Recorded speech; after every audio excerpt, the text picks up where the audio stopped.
à tout le monde. Je dis toujours que c'est pas facile de se tenir là devant vous. C'est vraiment par la grâce de Dieu, c'est une grâce. Je dis le Seigneur.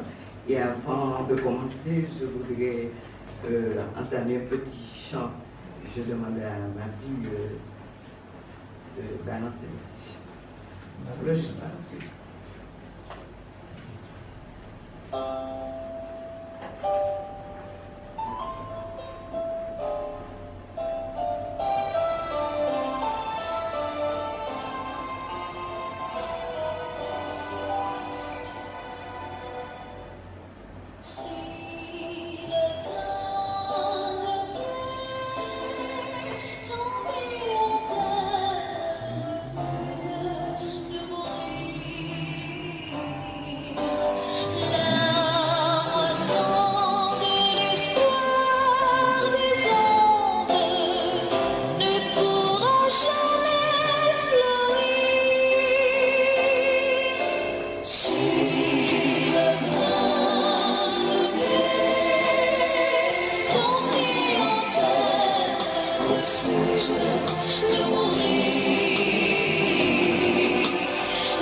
Le titre du message, c'est le grain de vie.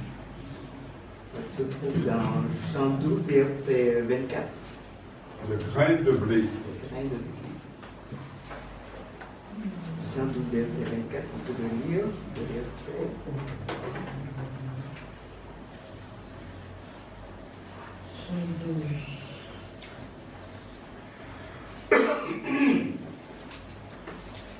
Jean 12, 24. En vérité, je vous le dis, si le grain de blé qui est tombé en terre ne meurt, il reste seul. Mais s'il meurt, il porte beaucoup de fruits. Amen. Amen. Donc, c'est le seul apôtre, l'apôtre Jean qui mentionne ce verset parmi les 4 évangiles. Ce verset, et c'est un chant que je connais depuis tout petit, parce que j'aimais chanter ça dans l'église. Je ne sais pas si on dit ça comme ça, l'église mère, l'ancienne église, mais qui m'intriguait parce que cela parlait de mort. Et dans ma réflexion d'enfant, j'étais un peu d'accord avec le grain de blé, mais pas dans le bon sens. Parce que pour moi, c'était injuste qu'il meure. Je le personnalisais et je m'identifiais à lui, mais dans le sens spirituel, je pensais qu'il devait résister. Il n'avait pas à se livrer à la mort. Mais pourquoi devait-il mourir?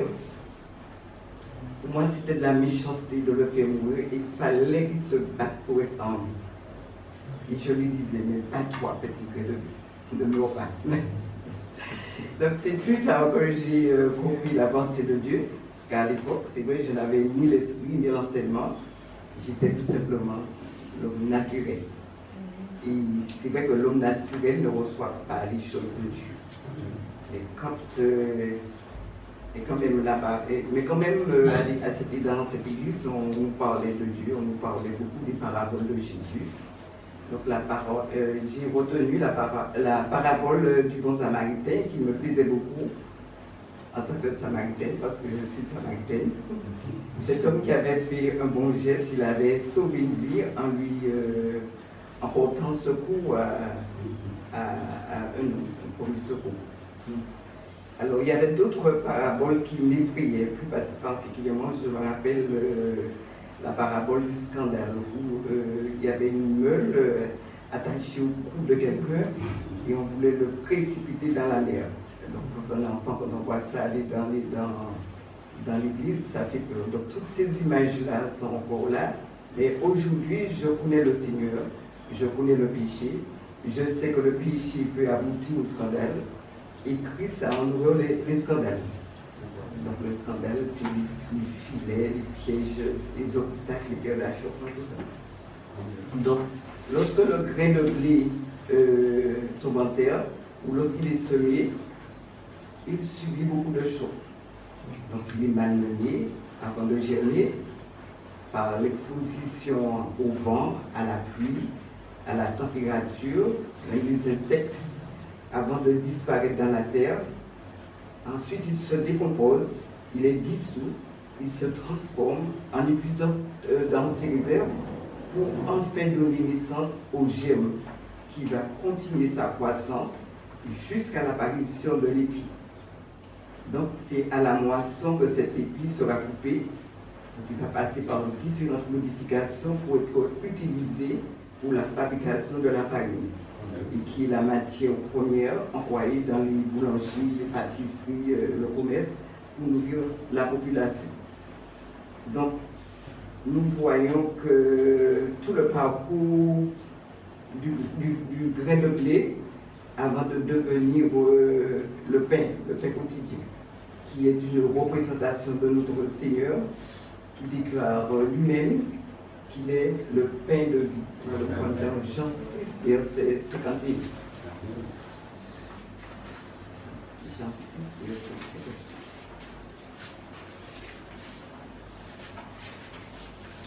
51. Jean 6, 51. Je suis le pain vivant qui est descendu du ciel. Si quelqu'un mange de ce pain, il vivra éternellement. Et le pain que je donnerai, c'est ma chair que je donnerai pour la vie du monde. Amen. Amen. Donc, toutes ces petites histoires, ces paraboles font allusion à ce que nous vivons quotidiennement. Le Seigneur nous parle par la nature, notre environnement, quoi. Il ne cherche pas trop de choses compliquées pour nous parler. C'est ce qui fait que son langage est, je dirais, universel et simple. Car ce sont vraiment les bases, les rudiments de la terre, de la vie. Les semailles de grains, les arbres, les oiseaux du ciel, les trésors de la terre, les pierres ou les poissons, etc., etc. Donc il disait encore à ses apôtres, c'est à vous qu'a été donné de connaître le mystère du royaume. Et ce qui avait déjà été prophétisé par Ésaïe, par contre Ésaïe 6, versets 9 à 10. Ésaïe 6, 9, 10. Il dit alors, va et dis à ce peuple, vous entendrez et vous ne comprendrez point. Vous verrez et vous ne saisirez point. Rends insensible le cœur de ce peuple. Endurcis ses oreilles et bouche-lui les yeux pour qu'il ne voie point de ses yeux, n'entende point de ses oreilles, ne comprenne point de son cœur et ne se convertisse point et ne soit point guéri. Donc, rend insensible leur cœur, ce qui signifie que plus nous allons nous éloigner de Dieu, plus les choses de l'esprit demeureront difficiles à comprendre. Et plus nous allons nous approcher, plus nous aurons l'intelligence renouvelée et mieux comprendre les choses de Dieu. Donc, on a bien compris aussi que ce grain de blé tombé en terre préfigurait la mort du Seigneur et de sa résurrection. En effet, lorsque le grain de blé fut mis en terre, donc enseveli dans le tombeau, il est sorti ressuscité pour donner la vie. C'est le pain du ciel qui nourrit une multitude de tous ceux qui sont présents ici ce matin. Nous sommes nourris chaque jour de ce pain. Amen. Et nous mangeons à satiété. C'est pourquoi nous avons le devoir de diffuser, de partager, Amen. De distribuer et nous transférons aussi via les réseaux sociaux. Amen. Donc aujourd'hui, je peux dire merci Seigneur pour le sacrifice de la croix. Merci de n'avoir pas refusé de mourir et de nous avoir propulsés dans la présence de Dieu pour toujours. Amen. Donc le grain de blé tombé en terre, c'est vraiment le miracle que Dieu accomplit dans un cœur lorsque la parole a été semée. Amen. Si le terrain est préparé, le grain germe. Mais s'il est rempli de ronces et d'épines, comme dit la parole, ce sont plutôt les soucis de ce monde, le paraître, la richesse, les biens matériels, et ça ne passe pas, ça pousse pas. Parce que personnellement, je fais l'expérience de la parabole du semeur. Quand la parole tombe dans un cœur qui a soif, eh bien, c'est un plaisir de partager la semence de la parole avec ces personnes. Tandis que d'autres ne sont pas intéressés, mais l'essentiel, il faut aussi semer. Donc je sème. Donc le grain de blé tombé en terre, c'est chaque être humain. Parce que nous avons été envoyés pour croître et pour multiplier et porter du fruit sur les deux plans, autant sur le plan physique que spirituel. C'est ce qui avait été dit à nos parents Adam et Ève dans le jardin d'Éden. Donc dans Genèse 1, verset 28. Genèse 1, verset 28.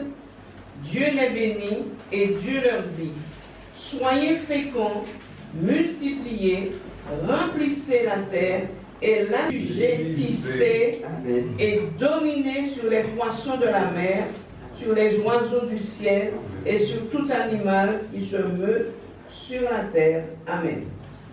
Voilà notre but, notre rôle sur cette terre. Féconde, multiplier, remplir et assujettir. C'est pour ça que le Seigneur demande aux jeunes: je veux que les jeunes se marient.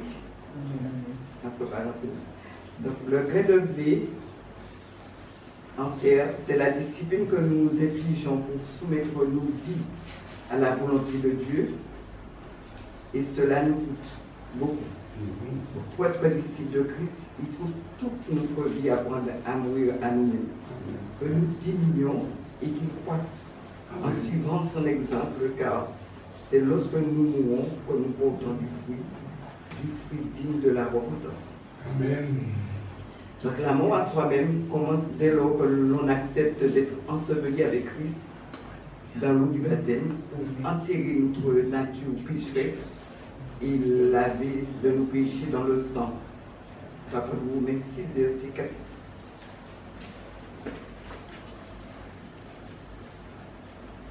Romains 6, verset 4.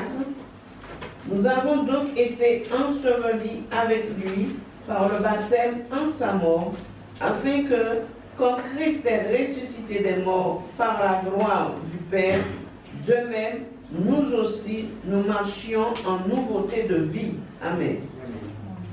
Mourir à soi-même, c'est aussi accepter que l'on parle du mal de toi et refuser de te défendre toi-même. C'est ça. D'être ridiculisé lorsque tu donnes la vie. Supporter, endurer tout sans élever la voix. Amen. Quand tu es calomnié, tu ne ripostes pas par des paroles puissantes. Et que tu acceptes cela comme participant aux souffrances de Christ, c'est un signe de mort à toi-même. Amen. Quand tu arrêtes de te plaindre, que tu es satisfait de la nourriture, n'importe quel logement, le climat, la société dans laquelle tu t'as placé, l'emploi qui te permet d'occuper, ou la maladie, ou toutes sortes d'épreuves qui te permettent de traverser, si tu apprends en toutes choses à être rassasié et d'avoir faim, d'accepter l'abondance et les privations, comme l'apôtre l'avait enseigné, c'est un signe de mort, de mort. On va prendre Philippiens 4, verset 12. Philippiens 4, verset 12. Je sais vivre dans l'humiliation et je sais vivre dans l'abondance. En tout et partout, j'ai appris à être rassasié et à avoir faim, à être dans l'abondance et à être dans la disette. Amen. Amen.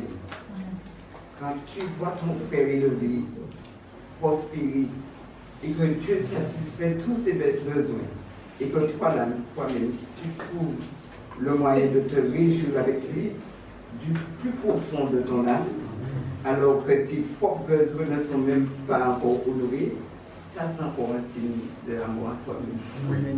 Oui. Quand tu acceptes les reproches, les réprimandes, ou des fautes que tu n'as même pas commises, tu n'as même pas entendu parler de ces choses en ta glisse, sans qu'aucune amertume ni de ressentiment ne germe dans ton cœur, ça aussi c'est un signe que tu as revécu Christ. Donc on va prendre Romains 13, verset 14.